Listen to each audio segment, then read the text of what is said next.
अजित पवार यांच्या विमान अपघाताला 1 महिना पूर्ण झाला।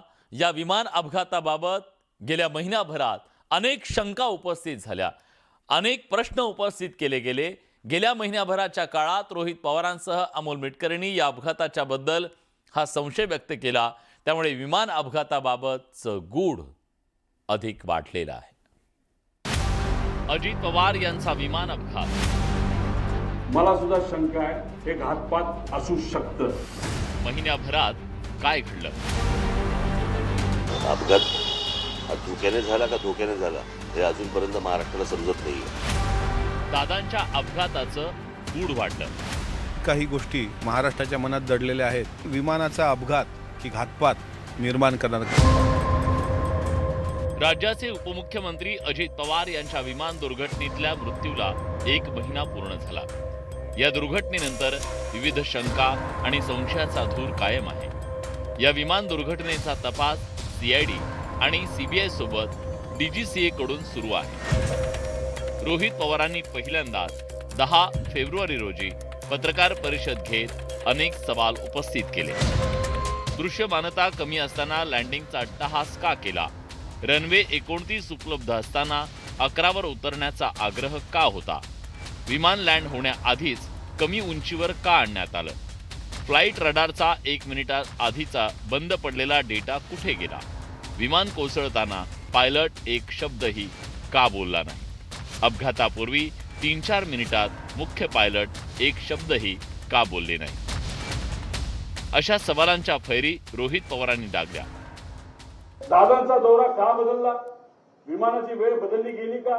पायलट खरंच बदलले का बदलले असे काही प्रश्न आहे। मग त्यानंतर केंद्रीय विमान मंत्रालयाचा अहवाल आला का? एटीसी ट्रान्सक्रिप्ट आणि या अहवालामध्ये का त्याच्यामध्ये डिस्क्रिपन्सी आली का? त्याच्यामध्ये फरक आलेला आहे? मधील वेळेची विसंगती का आली? व्हीएसआर कंपनीच्या उड्डाणावर युरोपात बंदी असताना भारतात व्हीएसआरला परवानगी कशी काय मिळाली असा सवाल रोहित पवारांनी केला।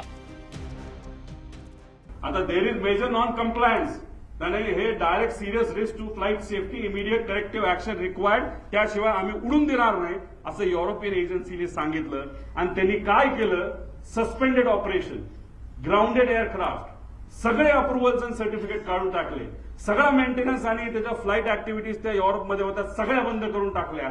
आता हे जर युरोपची कंपनी करू शकते, हे महाराष्ट्रात घडलं, देशात घडलं, तरी व्हीएसआर अजूनपर्यंत का विमानं उडवते असा प्रश्न आमच्या सगळ्यांचा आहे। रोहित पवारांनी पत्रकार परिषदांचा धडाका लावत असताना सोशल मीडियावर एक पोस्ट करत पुन्हा एकदा अपघाताविषयी गंभीर शंका उपस्थित केली।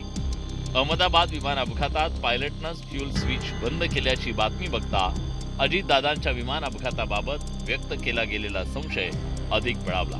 बारामती अपघाताबाबत देखील त्या दृष्टीनं तपास होऊन पायलटवर कुणाचा दबाव होता का याबाबत कसून सखोल आणि निष्पक्ष तपास झाला पाहिजे अशी भूमिका रोहित पवारांनी सोशल मीडियाच्या माध्यमातून व्यक्त केली। रोहित पवार अजित पवारांच्या विमान अपघाताबाबत सवाल उपस्थित करत असताना काँग्रेसचे प्रवक्ते अतुल लोंढेंनी विमानाच्या ब्लॅक बॉक्स बाबत शंका उपस्थित केली। अजितदादांचा ज्या व्हीएसआरच्या लिअरजेट एअरक्राफ्टने ॲक्सिडेंटमध्ये दुर्दैवी मृत्यू झाला त्याचा ब्लॅक बॉक्स जळालेला आहे। मी आपल्याला पूर्वीच कल्पना दिली होती की ब्लॅक बॉक्समधनं काही मिळणार नाही आहे अशी माहिती होती। ब्लॅक बॉक्स हा पावसापासून, उन्हापासून, आगीपासून, बॉम्बलास्टपासून सगळ्यापासून सुरक्षित आहे, पण राजकारणापासून सुरक्षित नाही। आता ह्याच्यात काय राजकारण चाललंय हे आपल्याला बघावं लागेल, खोलात जावं लागेल।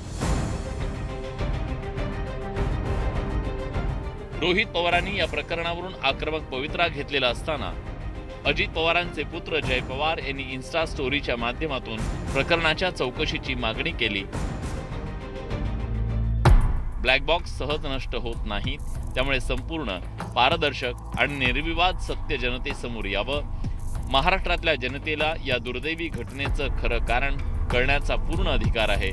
तसंच व्हीएसआरला उड्डाण करायला तात्काळ बंदी घालून विमानाच्या देखभालीतल्या संभाव्य त्रुटींवर सखोल आणि निष्पक्ष चौकशी व्हावी याबद्दल सुनेत्रा पवारांच्या नेतृत्वातील राष्ट्रवादी काँग्रेसनेही मुख्यमंत्री देवेंद्र फडणवीसांची भेट घेत या प्रकरणी सीबीआय चौकशीची मागणी केली।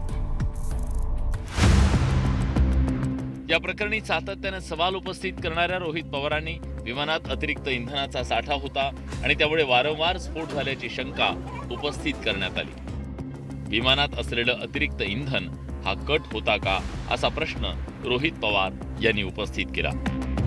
एवढं फ्यूल पंखात पण आणि आत पण असं आमचं मत आहे की हे एवढं घेऊन बारामतीच्या दिशेने जाण्याचं कारण काय, आणि जे मी पायलटच्या बाबतीत बोललो होतो की मुद्दामूनच कदाचित त्याचा वापर करून, पायलटचा वापर करून हा घातपात झाला असावा।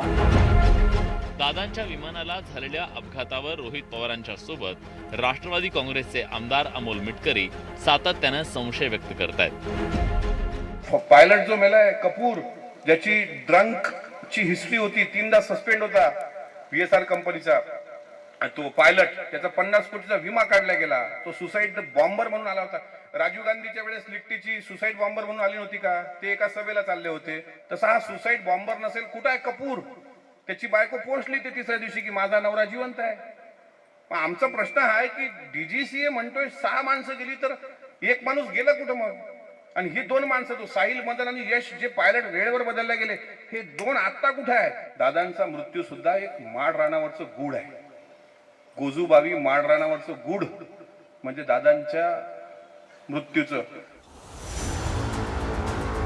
रोहित पवारांच्या आरोपांच्या सत्रानंतर DGCAनं VSR वर पहिली कारवाई केली। DGCA कडून VSRच्या लेअरजेट 4045 मॉडेलच्या 4 विमानांच्या उड्डाणांवर बंदी घातली। VT विहारे, VT VRV, VT TRI आणि VT VRV या 4 विमानांच्या उड्डाणांवर बंदी घालण्यात आली। DGCAनं केलेल्या ऑडिटमध्ये विमानांच्या देखभालीत चुका आणि कमतरता आढळून आली, तसंच हवाई सुरक्षा नियमांचं पालन होत नाही असं म्हणत कारणे दाखवा नोटीस बजावण्यात आली। पण या कारवाईवर रोहित पवारांनी सवाल उपस्थित केला। आता तुम्ही VSR व्हेंचरच्या मालकावर त्या ठिकाणी कारवाई केली पाहिजे, त्याला तुम्ही ताब्यात घेतलं पाहिजे। त्याच्याच बरोबर DGCAचे जे कुठले अधिकारी या विमानाशी आणि इतर विमानाशी त्या ठिकाणी निगडीत होते, त्या लोकांवर सुद्धा कारवाई तिथं होणं तितकंच महत्वाचं आहे। अजित पवारांच्या विमान अपघात प्रकरणी DGCA आणि VSR कंपनीवर गुन्हा दाखल करण्याची मागणी रोहित पवारांनी केली। मरीन ड्राईव्ह पोलीस ठाणे आणि बारामती ग्रामीण पोलीस ठाण्यावर या मागणीसाठी धडक देण्यात आली, पण पोलिसांनी FIR दाखल करायला नकार दिला। मग मला हा प्रश्न आपल्या सर्वांना करायचा, आणि तो प्रश्न मी पोलिसांसमोर सुद्धा केला की मग जर 5च्या 5 आज असणारी विमानं तुम्ही ग्राउंड करता, ते बंद ठेवता, मग अजितदादांना खराब विमान का दिलं गेलं? ते चुकून दिलं गेलं का मुद्दामून दिलं गेलं? या बाबतीतला FIR करण्यासाठी आम्ही सर्वजण इथं आलो। या प्रकरणाच्या चौकशीसाठी रोहित पवारांनी मुख्यमंत्री देवेंद्र फडणवीसांसह मनसे अध्यक्ष राज ठाकरेंची भेट घेतली। राज ठाकरेंनी रोहित पवारांच्या मागणीला पाठिंबा दिला। अजित पवार गेल्यानंतर अनेक संशयाची भूतं ही अजूनही फिरतायत त्या सगळ्या गोष्टीच्या अपघाताच्या मागे। मध्यंतरी मी कोणाशी तरी बोललो होतो की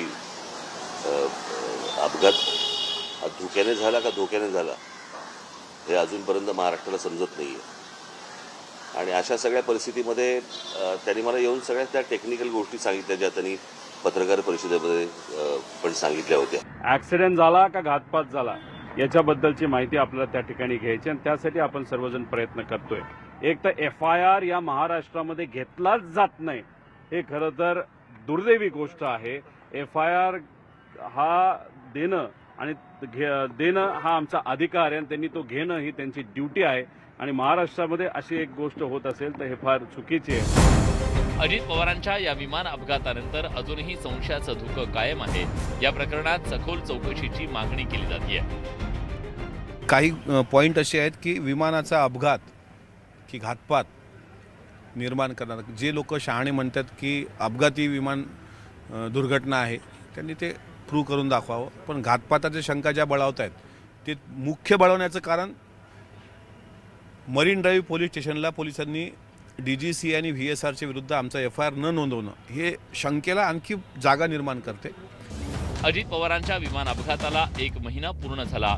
या प्रकरणाचा योग्य दिशेनं तपास सुरू असल्याचं सीआयडीचं म्हणणं आहे. मात्र रोहित पवारांनी उपस्थित केलेल्या प्रश्नांमुळे या अपघाताबाबतचं संशयाचं धुकं आणखी गडद झालंय.